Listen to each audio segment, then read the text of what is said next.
Shalom les Koulam. On va continuer la série qu'on a commencée, Be'ezrat Hashem, sur la grande rencontre qui nous attend le soir de Pessah. La première vidéo dont on a parlé, c'était la rencontre avec la vérité, de faire le choix, de faire l'abdikat Hametz en soi. Et donc on va essayer de développer un petit peu. Aujourd'hui, j'ai reçu beaucoup de questions et je rencontre beaucoup ça quand je suis en soins, que je vois chez mes patients. Quelle est la difficulté de faire le choix du Hémet? Pourquoi c'est si difficile?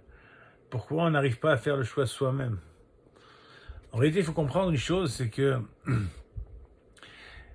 depuis qu'on a construit notre vie, depuis tout petit, on a construit un système de valeurs. Ce système de valeurs, c'est notre vérité.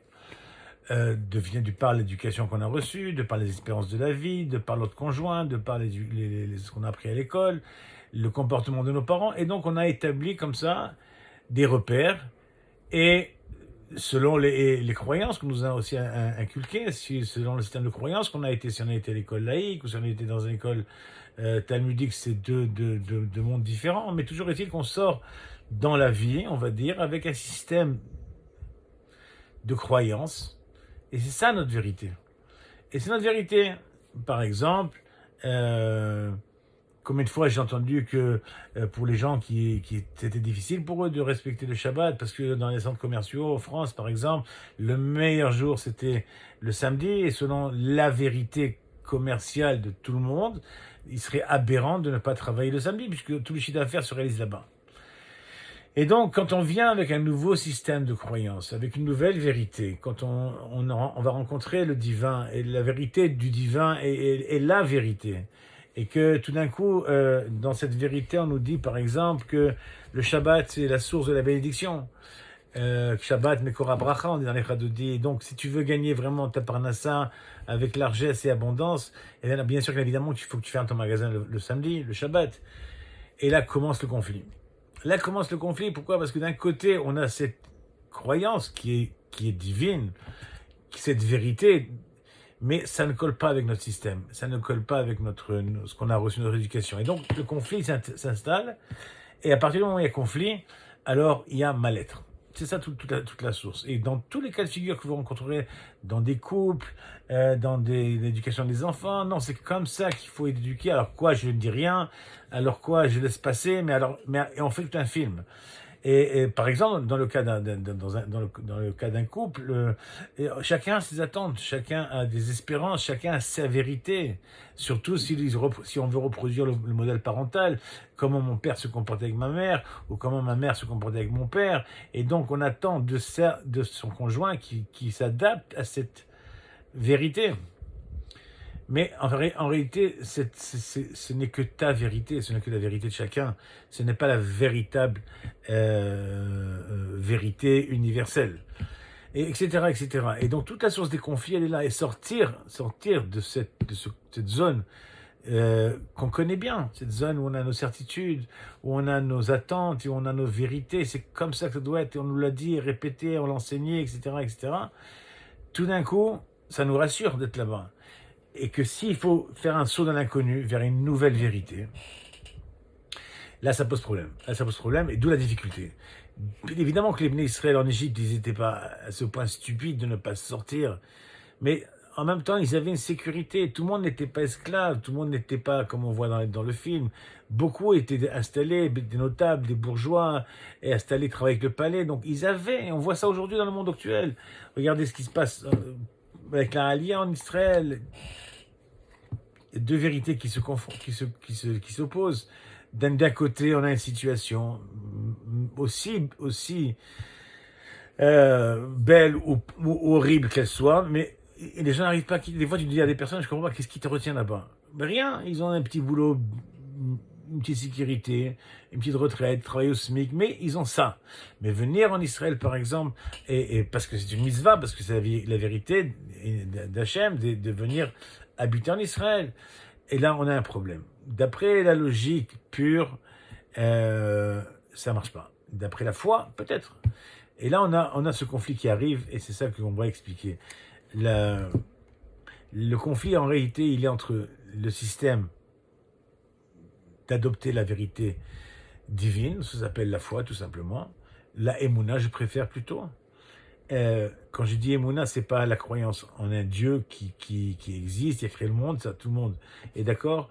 Je parle d'avoir la Emouna, de se dire, ok, c'est pas la vérité telle que je l'ai connue, mais si ça vient d'Hachem, donc c'est la vérité, donc c'est ça que je dois mettre en place. Et en opposition, on a la logique, on a le cartésien qui n'arrive pas à gérer ça. Et donc, c'est instauré une espèce de schisme comme ça, entre d'un côté le divin, qu'on a enfermé à la synagogue, le Shabbat, dans les fêtes, mais pour tout ce qui touche le domaine de la vie, malheureusement, quelque part, on a exclu Hachem.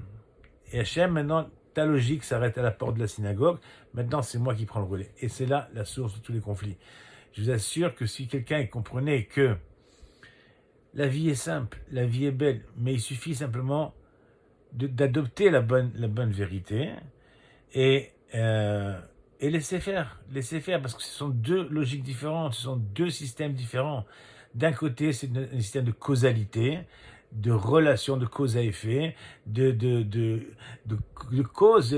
Si je fais pas ça, ça se fait pas. Si je fais ça, ça se fait comme ça. Il m'a dit ça, donc je fais ça. Et en réalité, on n'arrive pas à s'en sortir. Et donc, c'est là que vient Pessah pour nous permettre un petit peu de faire le point. Quelle différence il y a entre Pessah, dans Pessah plutôt, entre la mitzvah de manger la matzah et la mitzvah de ne pas posséder du chametz. Matzah, chametz sont deux mots qui sont proches, très très proches. Il y a même deux lettres en commun. Matzah, même tzaddik, et chametz, il y a aussi le même tzaddik, aussi, mais un commence par un chet et l'autre commence par un he. Ok, alors à part le jeu de lettres comme ça, il y a une idée intéressante qui se dégage là-bas. Finalement, entre le pain et la matzah, il n'y a aucune différence. Quelle différence il y a? C'est de l'eau et de la farine. La seule différence qu'il y a, c'est le temps. Le temps. Si on laisse la pâte levée dépasser 18 minutes, hop, on quitte le domaine de la matzah, on rentre dans le chametz. Alors que si on est en dessous des 18 minutes, alors on rentre dans le din de matzah. Donc en réalité, la seule chose qui différencie la chametz de la matzah, c'est le temps. Intéressant que la limite c'est 18. 18 c'est chai en hébreu. Quelque part, il y a une notion de limite entre la vérité qui nous Etzraim, qui nous rend vivants, et au-delà de la vérité, qui a dépassé le seuil de l'interdit. Et donc, l'idée qui se dégage ici, c'est quoi? C'est que le he et le chet, la seule différence qu'il y a, c'est simplement un petit espace. Le he s'écrit comme un dalet et un petit point, alors que le chet, c'est toujours un dalet, mais un vav. Donc ça veut dire, l'idée c'est quoi? C'est comme si le he, on l'a laissé monter, jusqu'à qu'il est devenu un chet, la barre s'est levée, elle atteint un plafond.